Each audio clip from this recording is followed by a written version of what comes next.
Hello friends, welcome back to my channel passion for literature. और आज इस video में हम बात करेंगे famous novella a flight of pigeons.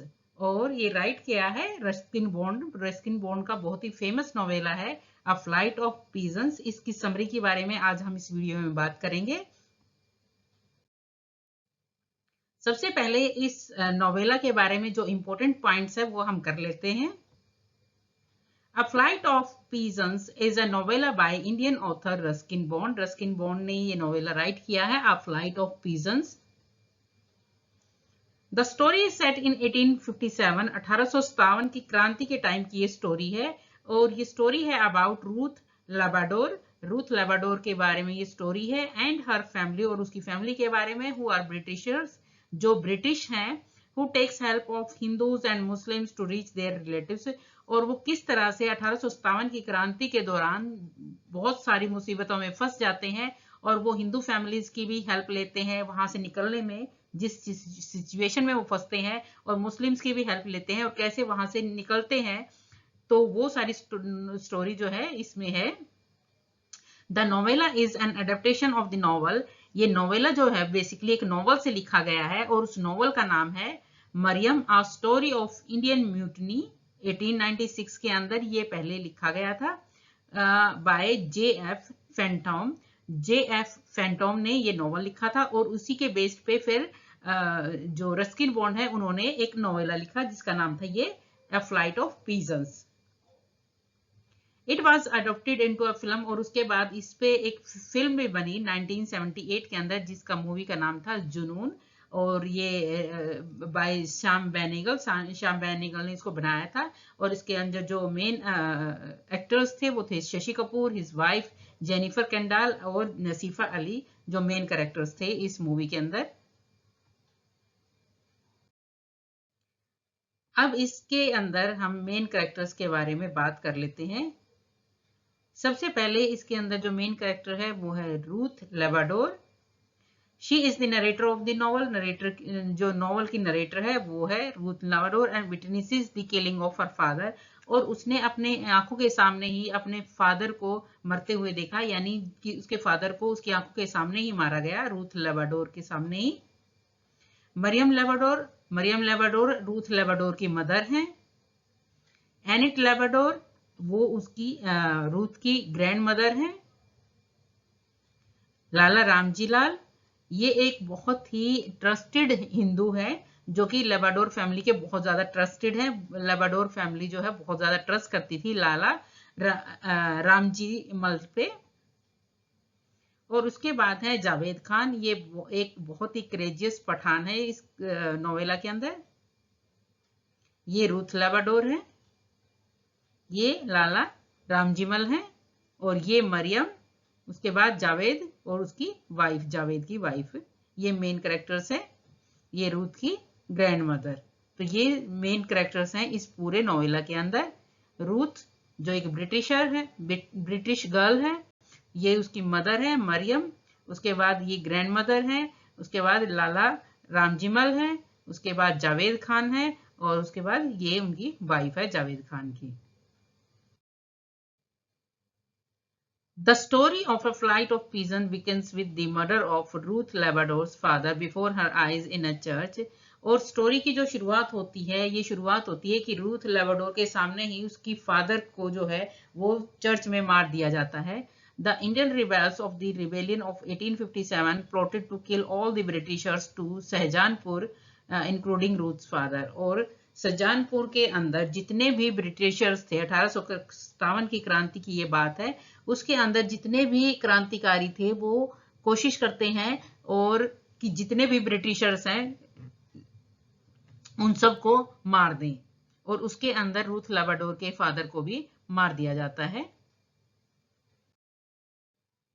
Ruth mother Mariam Labadoor amidst the turmoil decide to take their family to their friend Lala Ramjimal house. और उसके बाद उसकी फादर की डेथ के बाद रूथ की मदर जो है मरियम, वो अपने एक जो फ्रेंड होते हैं लाला रामजीमल के पास, उनके घर पे आ जाते हैं रहने के लिए, यहाँ पे सहारा लेने के लिए, किसी तरह से यहाँ पे छुप जाए, क्योंकि जितने भी इंडियन क्रांतिकारी थे वो सारे ब्रिटिशर्स को मार रहे थे और रूथ लेबाडोर की फैमिली जो थी वो ब्रिटिश थी, इसलिए जो है इनको पकड़ के भी मारने वाले थे। तो इसलिए मरियम जो है यहाँ पे लाला रामजीमल के घर पे आ जाते हैं। लाला रामजीमल प्रोवाइड देम शेल्टर, यहाँ पे उनको सुरक्षा देते हैं लाला रामजीमल।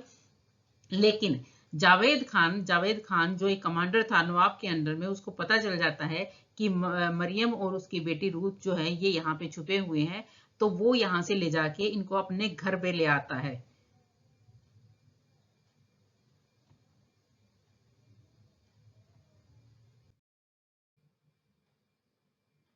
The Labrador family is warmly welcomed by the family of Javed Khan. Javed Khan की फैमिली जो है लाबाडोर फैमिली का बहुत अच्छे से वेलकम करती है। However, Javed is attract with Ruth beauty, लेकिन जावेद खान जो है वो रूथ की ब्यूटी से बहुत ज्यादा अट्रैक्ट होता है and wants to marry her even though he has already has a wife. Javed Khan की पहले से ही एक वाइफ है, लेकिन उसके बाद भी वो रूथ की तरफ अट्रैक्ट होता है और चाहता है कि रूथ की शादी जावेद खान से हो जाए। He knows he cannot marry a woman without her family's permission. वो जानता था कि रूथ की फैमिली की परमिशन के बिना वो रूथ से शादी नहीं कर सकता। So he pleads his case to Ruth's hand in marriage for her Maryam. इसलिए वो उसकी मदर, रूथ की मदर से कहता है कि रूथ की शादी जो है मेरे साथ कर दो। Interestingly Mariam has Muslim roots, यहाँ तक कि मरियम के जो रूट्स हैं हालांकि मुस्लिम थे। Soon they have a visitor in Kothiwali and aunt of Javed. उसके बाद एंट्री होती है, जावेद खान की एक आंट होती है कोठीवाली जिसका नाम था Mariam, and Kothiwali kindle a flame of compassion as Mariam shares her grief. तो यहाँ पे मरियम जो है, जो उनकी टेंशन थी वो कोठीवाली के साथ शेयर करती है और वो काफी ज्यादा इसके साथ अट्रैक्ट होती है, इसके साथ बहुत ज्यादा उनके दुख में शामिल होती हैं। कोठीवाली जावेद की आंट है। कोठीवाली ट्राइज टू डिस्करेज जावेद, यहाँ तक कि वो जावेद की आंट उसको डिस्करेज भी करती है कि वो उससे रूथ से शादी ना करे।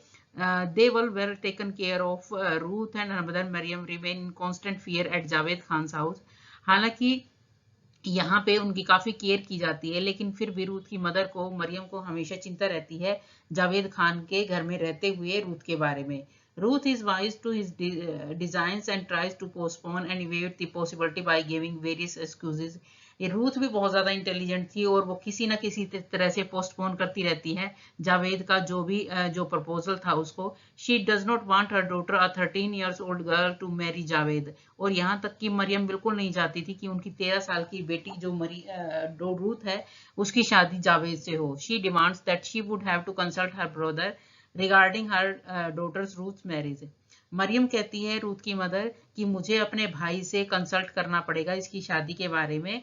That was possible only after the mutiny in Delhi had been concluded. लेकिन ये तब हो सकता था क्योंकि उस टाइम पे क्रांति फैली हुई थी इंडिया के अंदर 1857 में। तो मरियम जावेद को कहती है कि जब ये सारी सेटलमेंट हो जाएगी, जब ये जो विद्रोह है शांत हो जाएगा, उसके बाद मैं अपने भाई से कंसल्ट करूंगी।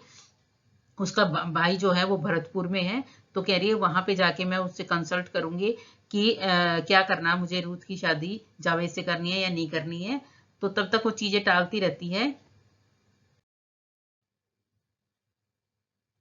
She proposes a precondition to the marriage, और यहाँ पे मरियम जो है जावेद से एक कंडीशन रखती है जावेद के सामने। If the British were able to crush the rebellion, वो ये कहती है कि 1857 की क्रांति को अगर ब्रिटिश कामयाब हो जाते हैं इस विद्रोह को दबाने में, there would be no marriage, तब तो कोई शादी होगी नहीं। But if the rebels won, लेकिन अगर क्रांतिकारी जीत जाते हैं, then she would agree to let Javed marry Ruth, तो वो उसके बाद जो है जावेद और मैरी रूथ की शादी के लिए हाँ कर देगी।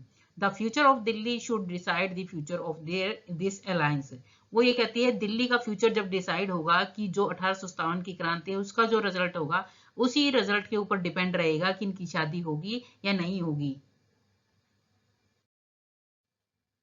The brother-in-law, Safraz Khan of Javed's wife, attempts to kill the English ladies, but the fearless Maryam and the fear of Allah dissuades him from doing so. और उसके बाद जो जावेद की वाइफ का बहनोई था सरफराज खान, वो कोशिश करता है कि वो इंग्लिश वीमेंस को और बाकी सबको मार दे, जितनी भी इंग्लिश लेडीज है उन सबको मारता है, मारने की कोशिश करता है। बट जो मरियम थी बहुत ही ज्यादा निडर थी और कहीं ना कहीं अल्लाह का जो डर था उसको ये करने से मना कर देता है। Then Javed Khan wife visit another sister Kamran's place and takes Mariam, Ruth and Annette with her. उसके बाद जावेद की वाइफ अपनी एक दूसरी सिस्टर के पास घर जाती है, कामरान के घर पे, और यहाँ पे वो अपने साथ मरियम को, रूथ को और एनेट को भी ले जाती है। The English ladies met their host heart with their flight. और उसके बाद यहाँ पे ये जो मरियम होती है, रूथ होती है, ये अपनी कंडीशन सारी की सारी की वो कितनी प्रॉब्लम्स में है वो सारी की सारी यहाँ पे कामरान के घर पे उन लेडीज के साथ शेयर करती हैं, और वो लेडीज भी इनके साथ उनके साथ दुख में शामिल होती हैं और उनको समझती हैं कि हाँ ये कितनी मुसीबत में है। They even find noble defenders in Kamran family when they are demonized by some in implacables neighbours.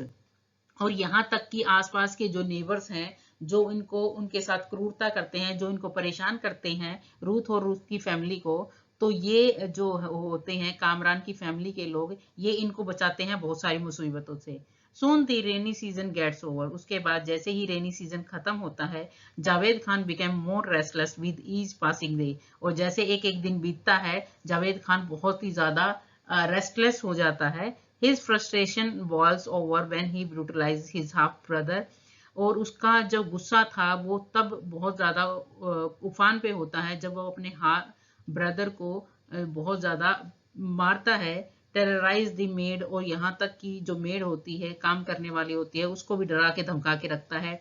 और एक हंटिंग के दौरान एक पीजन को मार देता है। तो यानी यहाँ इन सारी चीजों से उसका जो जावेद खान का फ्रस्ट्रेशन है वो सारा बाहर निकल के आता है, क्योंकि वो चाहता था कि किसी तरह से भी रूथ के साथ मेरी शादी हो जाए, लेकिन रूथ की मदर मरियम बिल्कुल नहीं चाहती थी कि उनकी 13 साल की बेटी की शादी जावेद खान से हो जाए।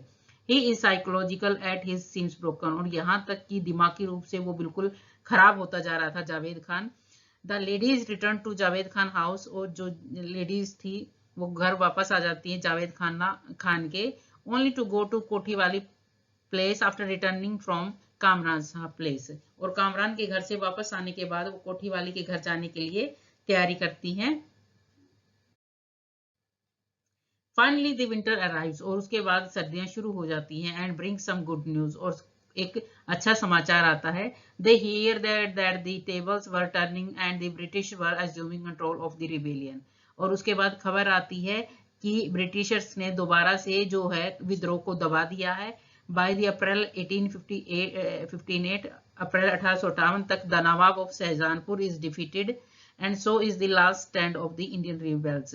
और यहाँ पे ये पता चलता है कि शाहजहानपुर का जो राजा था, नवाब था, वो उसको हरा दिया गया है और ब्रिटिशर्स ने दोबारा कंट्रोल कर लिया है। Kothiwali decides to escape to a nearby area and take the English ladies with her. Kothiwali decide करती है कि वो यहाँ इस एरिया से निकल के चली जाएगी और इंग्लिश लेडीज को भी अपने साथ ले जाएगी। They are able to leave behind Javed as the cart in which Mariam and her family are going veers off in a separate direction। और वो इस तरह से चलती हैं कि जो गाड़ी थी वो जावेद खान की गाड़ी को, मरियम और उसकी फैमिली आगे निकल जाती हैं, दूसरे रास्ते पर निकल जाती हैं, और मरियम जावेद खान और उसकी जो बाकी है जो गाड़ियां हैं वो पीछे छूट जाती हैं। और इस तरह से ये आखिरी टाइम था जब उन्होंने जावेद खान को देखा था और जावेद खान के चुंगल से वो छूट जाती हैं। That was the last they had ever see of him. After a long journey full of ordeals and obstacles, Marian family finally reaches her brothers in Bharatpur। और ये सारी चीजें होने के बाद, बहुत सारी मुश्किलों के बाद, कठिनाइयों के बाद, रुकावटों के बाद, फाइनली मरियम अपने भाई से मिलती है भरतपुर में and is United at last. और फाइनली लास्ट में अपने भाई से मिल जाती है। ऑन देयर वे, अपने इस रास्ते में, they are helped by their friends throughout the struggle. उनके फ्रेंड्स ने उनकी बहुत सारी हेल्प की स्ट्रगल के time. Ruth hopefully muses that Javed Khan must have escape to Nepal and settle there. Ruth ये सोच रही थी कि जो जावेद खान था वो नेपाल की तरफ निकल गया होगा और वहीं सेटल्ड हो गया। In reality, as the British are able to regain control of the country, लेकिन रियलिटी में ब्रिटिश ने दोबारा से कंट्री पर कंट्रोल कर लिया था। Javed Khan is killed in one of this couples with the British troops. लेकिन जावेद खान जो है वो ब्रिटिश सैनिकों के साथ लड़ाई में मारा जाता है और खत्म हो जाता है। तो यहीं पे जो है ये नॉवल एंड हो जाता है।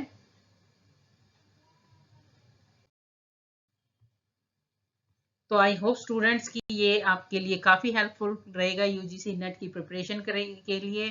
तो please do like share and subscribe my channel passion for literature. Thank you.